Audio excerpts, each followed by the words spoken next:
And let me introduce the show real quick. This is Breakfast with Disaster.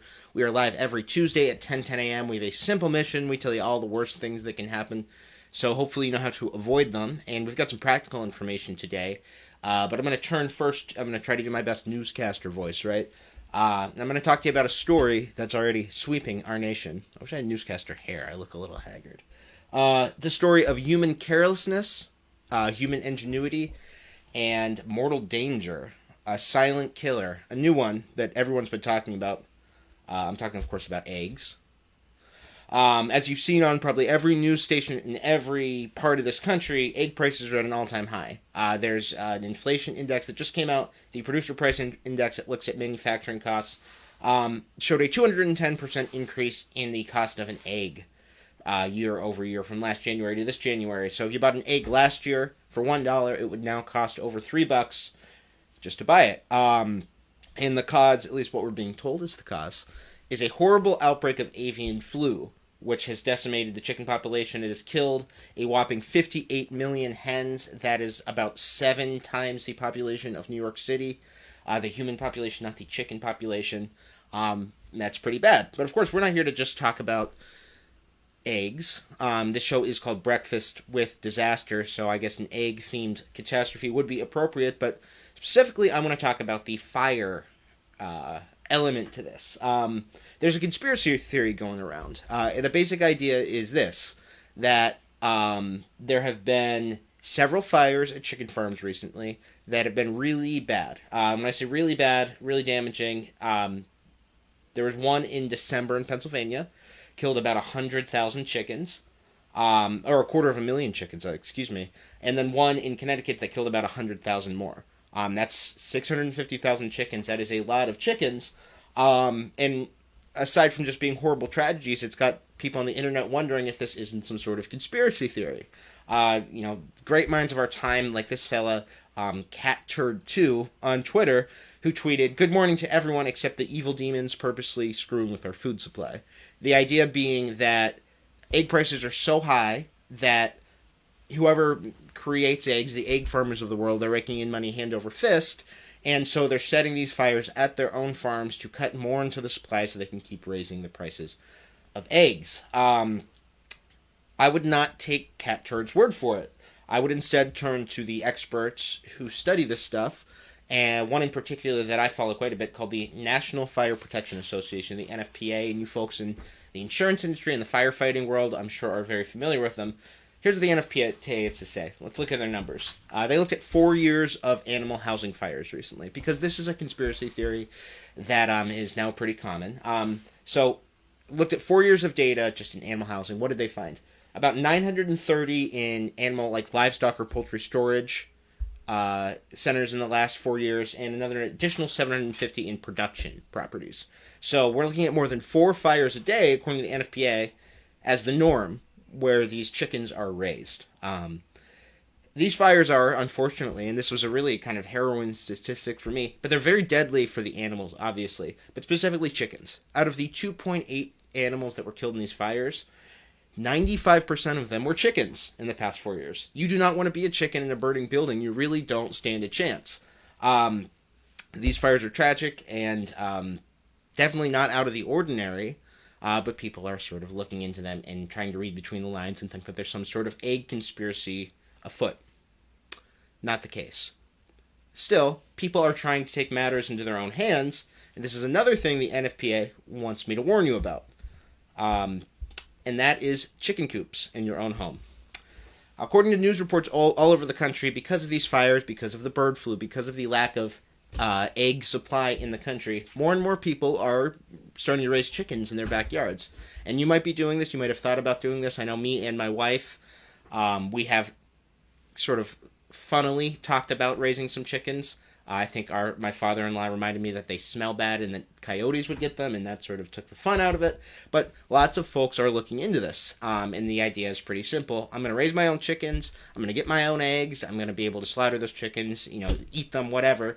It's a good investment. It's a fun hobby. It makes me cool. Why not? NFPA has a lot to say about this, the Fire Protection Association. That chicken coop in your backyard is actually contributing to more fires. As more people put these coops in, we're seeing more home fires related to them. And mostly that comes from a lack of experience, a lack of good quality advice, and just a lack of following proper protocols. For instance, the researcher from the NFPA looked at all these popular, you Google, I want to raise chickens, DIY chicken coop, whatever, did a review of all these articles. Very few, if any, started off by saying that you should probably get the proper permitting, check your local laws, get an inspection done before you even think about putting in a coop. Most people just kind of barrel ahead, ride the wave of I want to put in a chicken coop, and don't look into those things. That's a huge red flag. Getting an inspection, getting permitting is obviously no fun. It can be real pain, but those laws exist, those regulations exist for a reason, so that you hopefully don't do something dangerous in your own home. Most people skip that step. Most people aren't even advised to take that step, and that's a problem.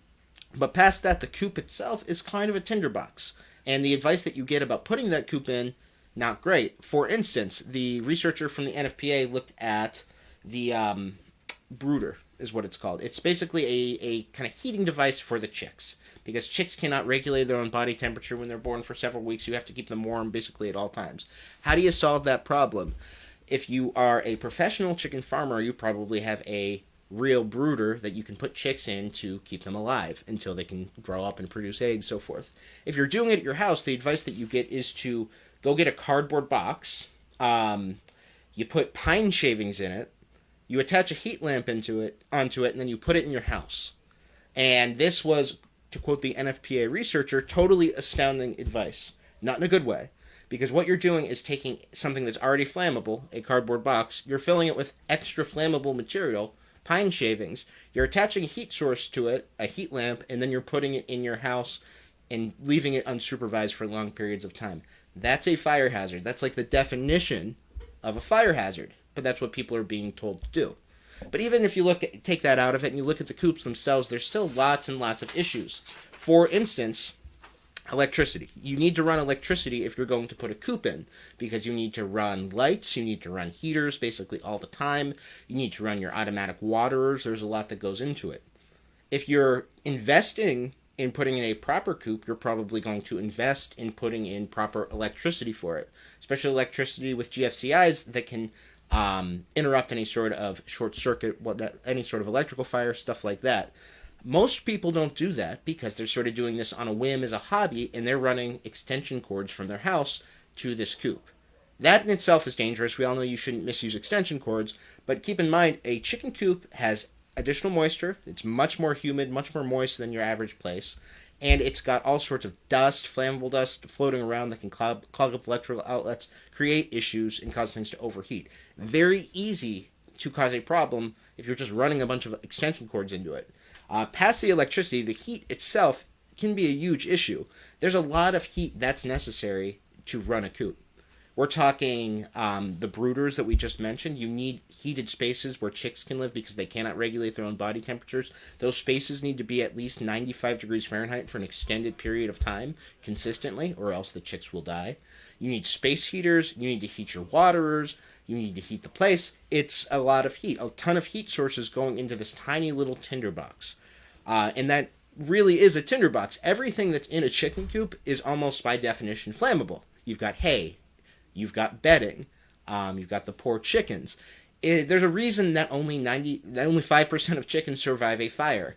And it's not just because people don't care as much about chickens as they do about other animals, unfortunately. It's because those things are kind of set to blow. If there's a spark, and there's plenty of chances for there to be a spark, it's going up, and the results are not going to be pretty. So, is there a conspiracy afoot trying to keep our egg prices up by setting fire to chicken farms? Probably not.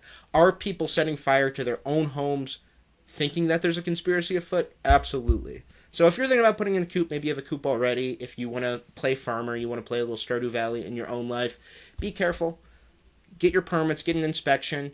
Follow real advice, not a random blog on the internet.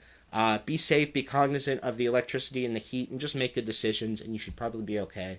Maybe have some fun, name a chicken after me. Could be a good time. Otherwise, if you're not prepared to put that level of thought and effort into it, go to the store. It's not that hard. All right.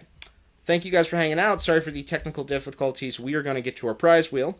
And if this is your first time watching, prize wheel is very simple. We have members of the Serve Pro Mug Club on this wheel. Let's bring it up. Ooh, prize wheel's not cooperating with me either. I'm gonna have a rough day, guys. Let's just set that up. Cool. All right, prize wheel. There are numbers on this wheel. They correspond to members of the Serve Pro Mug Club. If you're not a part of the Mug Club, I don't know why you're watching this. Ask me, I'll get you a mug. If I call your number, you win a prize, and if you're watching and I call your number, you get a double prize. So comment, let me know you're here, let me know your favorite name for a chicken, whatever you want to put in the comments. I would love to hear it. And let's draw. We're going, and again, thank you to everyone who joined. Lisa, Kathy, Nikki, Cat Turd is my Twitter. No, it's not. Kathy, Jackie, everybody. Hi. We got a winner, 240. And that's going to be, Jason over at National Fuel. So, Jason, I should have given your prize to Don and Stacy last week. But we'll get something over to you. And Tracy over at Terranova, I owe you a double prize. I'll be there soon. Thank you guys for watching. We will see you guys next week. I will be fresh back from Montreal, so maybe I'll throw a little French in there. We'll see. Until then, stay safe. Don't light your chickens on fire. Have a wonderful weekend. Thanks.